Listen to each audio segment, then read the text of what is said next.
Good evening. Week 3 work. There's 2 worksheets for organic nomenclature, and so there's some slightly unusual things for you, things we haven't done before. However, they're just using the work we've done before, except there's one functional group, the amino, that we haven't looked at, and that will come up in one of the questions I look at today. I'm only going to look at 3 questions because they're the only ones that people have contacted me for help with, so I assume the other ones must be okay. So let's have a look at the first one I've chosen to do, which is 2b. And I've looked at this one because it's in a method, it's expressed in a method that I've looked at before, but we haven't really done much on, or I haven't asked you to do anything on it in the work I've set in the last couple of weeks. So let's have a look at it. It's in a one-line sort of structure, so it's the sort of thing that's reasonably easy to write in, say, Microsoft Word or something. You don't have to do branching diagrams like this, and this one would be very hard to do on word processor. So with this one, let's have a look at it. CH3, it's CHHH, and then CH2. And of course, it's only got the 2 hydrogens attached to it rather than the 3 because it's already attached to 2 carbons. And then this one has something attached to it. So in the parentheses, it's got a C2H5, and here's 1, 2, 3, 4, 5. So that's an ethyl group. And then it's got another C2H5 group attached to it. So it's a diethyl. So here we go. I'm going to run out of space, but you can see what I'm doing. 1, 2, 3, 4, 5. And then it goes on to 1, 2 more carbon atoms. And so there it is. We find the longest possible line of carbon atoms, and it's 1, 2, 3, 4, 5. It could also be 1, 2, 3, 4, 5, or 1, 2, 3, 4, 5, because it's got a couple of axes of symmetry. But we only need to worry about naming it with the longest carbon chain, so it's 5. And so this ends up being 1, 2, 3, 4, 5. It's pentane, and it's not only pentane, it's also diethyl pentane.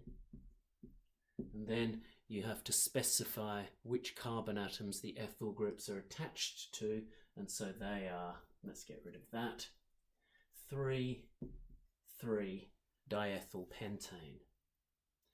Okay, now let's have a look at the ones in a slightly alternative structural form in 4a. Obviously, you have to be aware that different people use different structures, and so when you get different exam questions or different textbooks or whatever, you have to be equipped to recognize and interpret any of those diagrams. And so let's have a look at this one. So this one's a fairly straight structure. It's not a cross shape like this one, and I guess the first thing we have to do is decide the longest carbon chain. It's 1, 2, 3, 4, 5, 6, 7, 8, 9. So the first thing is non. And then we see the thing that takes priority is the double or triple bonds in the main carbon chain. And here's a double bond here. And all of the other parts of the naming yield to this here. So that's the first thing we number. And so we could say 1, 2, 3, 4, 5. That double bond might be attached to the 5th carbon. But if we count from the other way, 1, 2, 3, 4, we get a lower number. So it's non-4-ene. And remember, some people like to name that 4-nonene. I don't. Now, let's have a look at a number of other things here. Let's look at the functional groups on it. And I guess the first thing you notice is this NH2. And nitrogen, of course, has 5 valence electrons. And so in order to make up its octet, it tends to make 3 covalent bonds. So here's 1 with the carbon, and then H, and there it is with the carbon down here.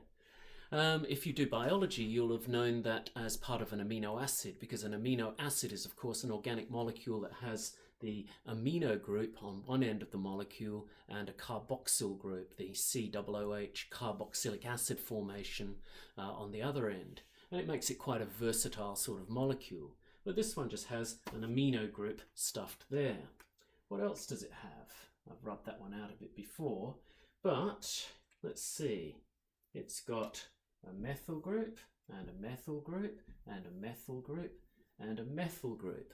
4 of those things. So that makes it a tetramethyl, which is pretty evil. And then we see a C2H5 here, similar to that one. So there's an ethyl group here. And remembering, we're actually counting from this direction.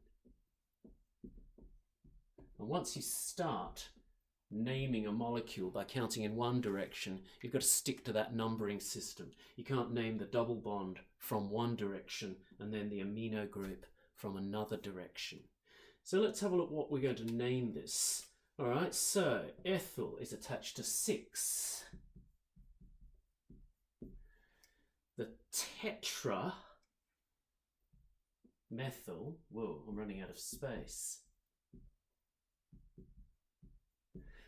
We say the 4 methyls, but we also have to specify which carbon atoms in the non-ane chain they're attached to. So it's 4, 5, 6, 8.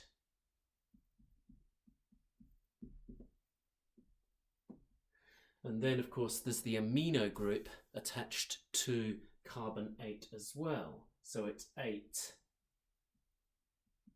amino. And there's one more thing we can do in the naming of this. You'll notice with these, there's the double bond. Here's a methyl group here, and here's a methyl group here on the other side. If the methyl groups were on the same side, then it would cause the molecule to be a different shape, the cis shape. But these are alternating. So this is the trans. And I haven't left myself any room, but this, if we give it its full name, is trans 8 amino 4568 tetramethyl 6-ethyl non-4-ene. And I think that's about the most complex of the molecules that you can possibly expect in honours chemistry. Now we'll just have a look at the last one, because that gives us another little puzzle in the priorities of naming. Which gets priority? Well, we'll have a look at what goes on here. Because in this one, in 4 part D, you start to look at some rather odd functional groups. Okay, so 1, 2, 3, 4, 5, 6, 7. There's nothing sticking out, so it's hep. And there's no double bonds within the chain, so you would think it's heptane. But let's have a look at these. There's a double bond oxygen. There's another double bond oxygen. And there is a hydroxyl group. So here's a keto group, an one group. Here's another keto group, one. And here's a hydroxyl group. So, just like before where the double bond gets the priority here, it's similar here. The double bond gets the priority. So firstly, we look at the ones. And so we see immediately, it's not just heptane, it's heptanone. But it's not as simple as that even, because there's 2 of them. So it's heptanedione. We also have to specify which carbon atoms they're attached to. So, which end do we start from? 1, 2, 3, 4, 1, 2. Obviously we start from this end. So it's heptan, I'm going to have to rub that out. Heptan, 1, 2, 4, dione. And then once we've started naming it from this end, we have to keep naming it from this end. And 1, 2, 3, 4, 5, 6, 7. And it's 7 hydroxy heptan 2,4 dione. So in this case, the ketone formation trumps the hydroxy, so we don't end it with ol, we name it with one. And remember also, if there were a double bond in there, then the ene would be the suffix we had on the main thing here. That would have to be ene with a double bond in this. And then that would take priority over this, and we'd have to call this 1,2 oxy, and then this would again be a hydroxy. So this is the first time you've really had to face the idea of prioritizing different groups to see what the final name will be. Okay, back with a video about the difficult ones in worksheet 2 soon. Bye bye.